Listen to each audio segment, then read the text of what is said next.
दोस्तों नमस्कार। क्या बिहार में जंगल राज का राग अलापते अलापते बिहार को नीतीश कुमार ने राक्षस राज में तब्दील कर दिया है? यह राक्षस राज नहीं है तो और क्या है कि दिन दहाड़े एक शख्स की हत्या कर दी जाती है और चुनाव आयोग न जाने कौन सी नींद की गोलियां खाकर सोया हुआ है। बिहार की राजधानी पटना से मात्र 100 किलोमीटर की दूरी पर मोकामा में चुनाव प्रचार के दौरान भयानक खून खराबा हुआ। जनसुराज पार्टी के स्थानीय उम्मीदवार के मुंह बोले चाचा दुलारचंद यादव को गोली मार दी गई।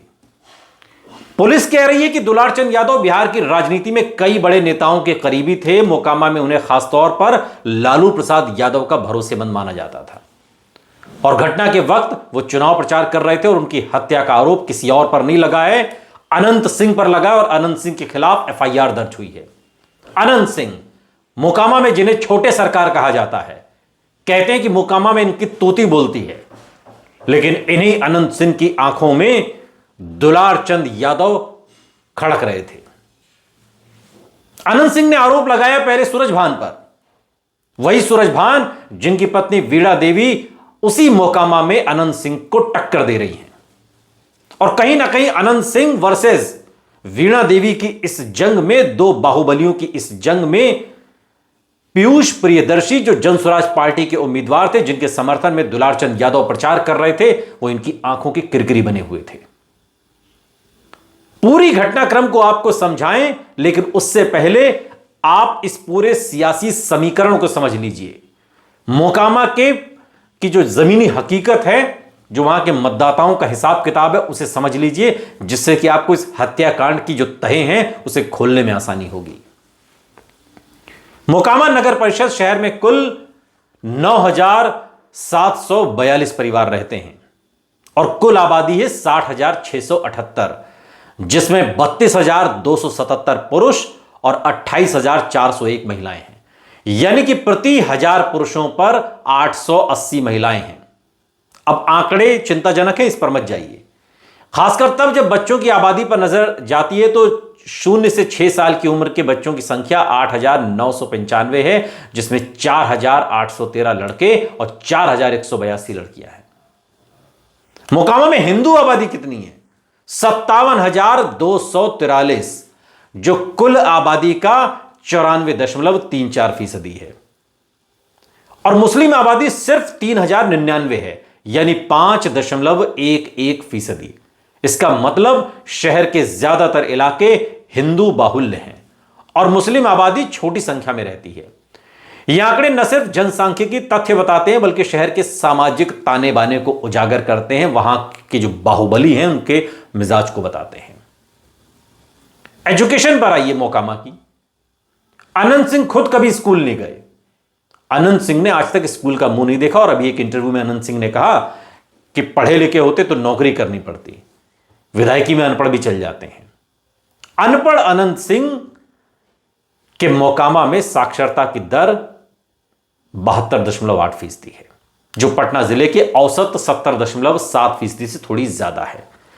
पुरुषों की साक्षरता 80.39%, जबकि महिलाओं की साक्षरता 64.17%। और यह आंकड़ा दर्शाता है कि शिक्षा के मामले में अभी भी पीछे रहना पड़ रहा है। और मोकामा सिर्फ एक शहर नहीं है, बल्कि यह आंकड़ों की कहानी है। यहां पर हिंदू बहुलता, कम मुस्लिम आबादी, लिंग अनुपात की चुनौती, साक्षरता की दर, इन सब के अंतर ने इसे विशेष बना दिया है। दुलारचंद यादव जनसुराज के उम्मीदवार पीयूष प्रियदर्शी का समर्थन कर रहे थे। उनके प्रचार अभियान में प्रमुख रूप से एक्टिव थे और एक वक्त ऐसा भी था जब दुलारचंद यादव आरजेडी प्रमुख लालू प्रसाद यादव के बहुत करीबी माने जाते थे। उनकी गिनती उन गिने चुने नेताओं के तौर पर होती थी जिनकी मोकामा के टाल क्षेत्र में गहरी सियासी पकड़ थी। और टाल के बेताज बादशाह कहा जाता था दुलारचंद यादव को। और वो जनसुराज के प्रत्याशी पीयूष प्रियदर्शी के लिए गाना भी उन्होंने रिकॉर्ड करवाया।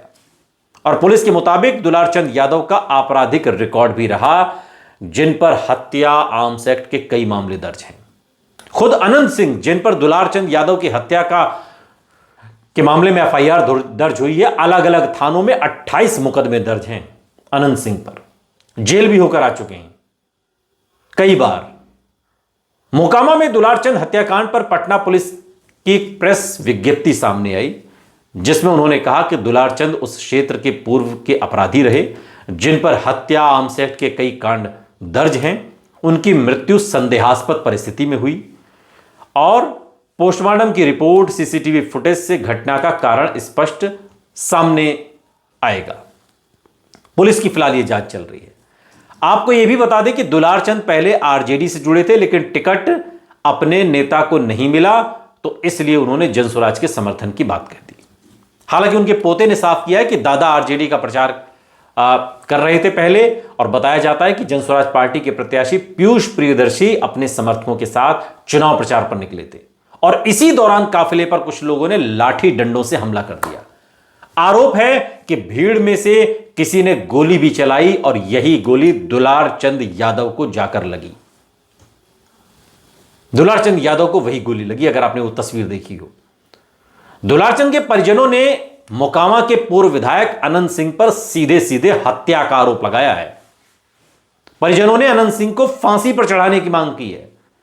दुलारचंद यादव के पोते नीरज कुमार दावा कर रहे हैं कि कर्मवीर और राजवीर ने गोली मारी है और वो अनंत सिंह पर काफी दिनों से विवादित बयान दे रहे थे, इसलिए अनंत सिंह दुलारचंद से नाराज थे और यह अनंत सिंह का एक प्री प्लान मर्डर है। आगे उनके पोते कहते हैं कि अनंत सिंह की गाड़ी को कोई चेक नहीं करता और उनकी गाड़ी में हमेशा हथियार रहता है। अनंत सिंह हमेशा AK-47 लेकर चलते हैं। वहां जनसुराज के समर्थक मौजूद थे, हम वहां से भागे हैं तभी हम बचे हैं और हमारी एक ही गाड़ी थी। और उनकी 50 गाड़ियों की बात तो खुद अनंत सिंह ने कही है कि 30 गाड़ी लेकर के तो हम चले गए और 20 गाड़ी वहां पर 10 गाड़ी छूट गई, तब जबकि चुनाव प्रचार के दौरान उसके नियमों का भी यह उल्लंघन है, लेकिन चुनाव आयोग को कुछ दिखाई नहीं दे रहा। दुलारचंद की हत्या पर अनंत सिंह की प्रतिक्रिया भी सामने आई और अनंत सिंह ने अपने हिसाब से, और बड़ा दिलचस्प है कि अनंत सिंह के से कभी भी आप मिलिए तो चश्मा टांगे आपको मिलेंगे, बिना काले चश्मे के वो बात नहीं करते। लेकिन जब यह हत्याकांड हुआ तो सबसे पहले उनका वो चश्मा निकलकर भाग गया उनके कान से। दुलारचंद यादव की हत्या पर अनंत सिंह की प्रतिक्रिया सामने आई और अनंत सिंह ने कहा है कि हम लोग टाल क्षेत्र में वोट मांग रहे थे, रास्ते में देखे कि 100 गाड़ियां खड़ी हैं, हमको लगा कि वो लोग भी वोट मांग रहे हैं, तो हम लोग आए तो वो लोग बाद में मुर्दाबाद मुर्दाबाद करने लगे। इसके बाद मैंने अपने लोगों से कहा कि कुछ मत बोलो। 30 गाड़ी लेकर हम आगे बढ़ गए। 30 गाड़ी, जो खुद अनंत सिंह कह रहे हैं नियमों का सरासर उल्लंघन। 10 गाड़ी कह रहे हैं पीछे छूट गई, उसको तोड़ना फोड़ना शुरू कर दिया। और इस घटना को लेकर पुलिस ने अब जांच भले शुरू कर दी है, लेकिन अनंत सिंह ने खुले तौर पर इसके पीछे सूरजभान सिंह का नाम लिया है। मोकामा विधानसभा सीट से आरजेडी ने सूरजभान सिंह की पत्नी वीणा देवी को टिकट दिया है और सूरजभान की गिनती भी बाहुबलियों में होती है और यह माना जा रहा है कि चुनावी रंजिश में इस तरह की घटना को यह अंजाम दिया गया है। लेकिन एक जमाने में बाहुबली रहे और आज राजनीतिक तौर पर सबसे जो मुफीद नेता है, लोगों की मदद करने वाला, यानी कि पप्पू यादव, उन्होंने तंज कसते हुए कहा कि बिहार है, हत्या तो होगी ही। बाहुबलियों को नेता टिकट देंगे तो हत्या नहीं होगी क्या? अपने सारे माफियाओं को टिकट दिया है, कहीं पप्पू पांडे, कहीं धूमल सिंह, कहीं फलाना का बेटा तो कहीं फलाने की पत्नी। जब आप बबूल रोपिएगा तो उसमें से खजूर नहीं निकलेंगे। क्या उम्मीद कीजिएगा गोली नहीं चले? यहां गोली चलने के लिए ही पैदा लिया है लोग। ये बातें पप्पू यादव ने कही। उन्होंने आगे कहा कि हमने पहले भी लोगों से कहा है कि वहां पर ये सारी चीजें हुई हैं, पुटुस हत्याकांड में भी हम गए थे, फिर जिसने मारा उसको आपने टिकट दे दिया।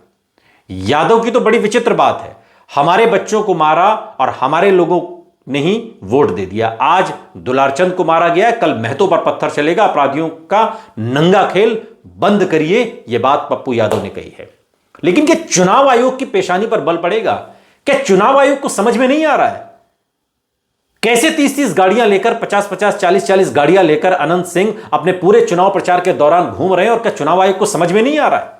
दिखाई नहीं दे रहा है चुनाव आयोग को? चुनाव आयोग आंखों में पट्टी बांध के सोया हुआ है पटना में। यह सवाल पब्लिक आपसे पूछेगी और आप बच नहीं सकते। लोकतंत्र में जवाबदेही सबकी होती है। बिल्कुल मत समझिए कि आप नौकरशाह तो बच जाएंगे, बिल्कुल नहीं बचेंगे। और सत्ता कभी पलटेगी तो हिसाब आपसे भी लिया जाएगा। यही लोकतंत्र की ताकत है। मजाक चल रहा है पटना में? किस तरीके से आप इस बिहार को चलाना चाहते हैं? जंगल राज, जंगल राज, जंगल राज, और ये क्या राक्षस राज है ये?